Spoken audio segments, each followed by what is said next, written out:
अस्सलाम वालेकुम। मोहम्मद सिद्दीक मिठवर बाबाला हमद सब शुक्र है एहसान है सारा है अल्लाह रब्बिल आलमीन लाइ आहे जेको जहाननि जो पालणहार आहे, रोज़ी ॾींदड़ रहम कंदड़ आहे। सब शुक्र है एहसान है सारा है अल्लाह रब्बिल आलमीन लाइ आहे जेको जहाननि जो पालणहार आहे, रोज़ी ॾींदड़ रहम कंदड़ आहे। अल्लाह अकेलो महबूद आहे, संदसि को सानी न आहे। अल्लाह अकेलो महबूद आहे, संदसि को सानी न आहे। अल्लाह पनाह ॾींदड़ बेपरवाह आहे, संदसि वॾाईअ जो शान ई आहे। त हर वॾाईअ जी आख़िरी हद संदसि बारगाह ताईं पहुचंदी आहे। त हर वॾाईअ जी आख़िरी हद संदसि बारगाह ताईं पहुचंदी आहे। न उन्हीअ कंहिंखे ॼणियो आहे, न कंहिंजो माउ थिए, न ई को शख़्स उन्हीअ मां ॼाओ आहे जो इहो कंहिंजो पीउ थिए, ऐं को हिकु बि उन जे बराबरि ऐं उन जहिड़ो न आहे। न अॻु हो न हाण आहे ऐं न की आईंदा थींदो। इहो अल्लाह ई आहे जंहिं आसमान खे ठंभ खां सवाइ बुलंद कयो, जंहिं ॾिसो था उहे अर्श ते क़ाइमु थियो, सिज चंड खे ताइबु कयाईं। अल्लाह ई कमनि जो इंतज़ाम फ़रमाए थो, इहो अल्लाह ई आहे। सब शुक्र एहसान सारा अल्लाह रब्बिल आलमीन लाइ आहे जेको जहाननि जो पालणहार आहे, रोज़ी ॾींदड़ रहम कंदड़ आहे। जंहिं ज़मीन खे विछायो ऐं मंझि जबल खोड़ियाईं ऐं दरिया वहायाईं। जंहिं ज़मीन खे विछायो ऐं मंझि जबल खोड़ियाईं ऐं दरिया वहायाईं। हर क़िस्म जे मेवनि जा ॿ क़िस्म मिठा खटा पैदा कयाईं, इहो अल्लाह ई आहे। राति खे ॾींहं सां, ॾींहं खे राति सां ढके थो। राति खे ॾींहं सां, ॾींहं खे राति सां ढके थो।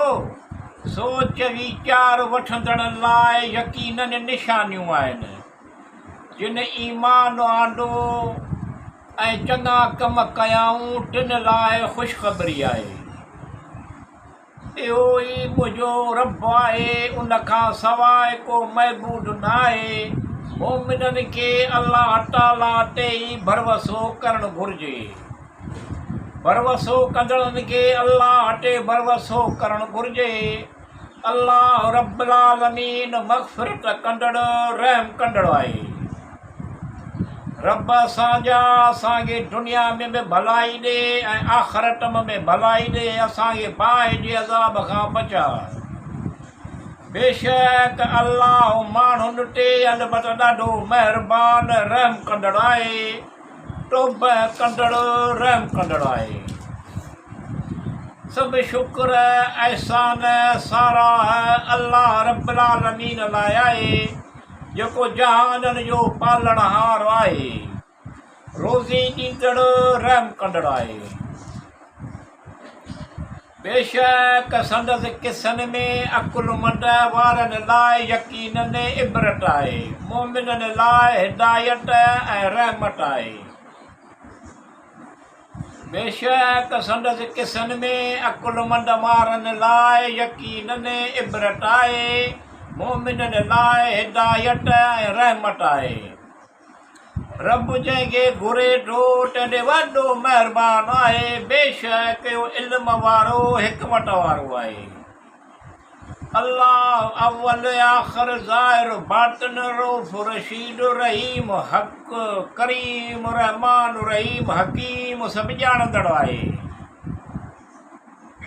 अल्लाह अव्वल आख़िर ज़ाहिर बातिन रऊफ़ रशीद रहीम हक़ करीम रहमान रहीम हकीम सभु ॼाणंदड़ आहे।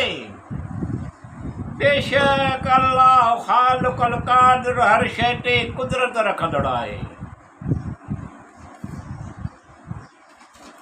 या अल्लाह रब्बिल आलमीन अल रहमान अल रहीम मुश्किल आसान कर। तू सब ॼाणी तो सत्तार गफ़ार तवाब अल रहीम। या अल्लाह रब्बिल आलमीन अल रहमान अल रहीम मुश्किल आसान कर। तू सब ॼाणी तो सत्तार गफ़ार तवाब अल रहीम। मुझा मौला सेठ तंदुरुस्ती नेमत हज़ार अता कर, नेमत वटा कर, इनाम अता कर, तंगदस्ती दूर कर, माल दौलत खैरो बरकत सां नेक सालियो औलाद भाग नसीब सां अता कर। अल्लाह वल गनी अल मुगन्नी आहे। या अल्लाह रब्बिल आलमीन अल रहमान अल रहीम तू सब ॼाणींदो, तोखे सब मालूम आहे। असांजी दुआ क़बूल फरमा। या अल्लाह रब्बिल आलमीन अल रहमान अल रहीम तू सब ॼाणींदो, तोखे सब मालूम आहे। असांजी दुआ क़बूल फरमा। आसमीन पुॼाए मतिलब नेक मक़सद मिठ वजा हासिल थियनि, नामुमकिन कम मुमकिन थियनि। या अल्लाह वल राहिमीन अल रहमान अल रहीम आहे। सब शुक्र एहसान सारा अल्लाह रब्बिल आलमीन लाइ आहे, जेको जहाननि जो पालणहार आहे, रोज़ी ॾींदड़ रहम कंदड़ आहे।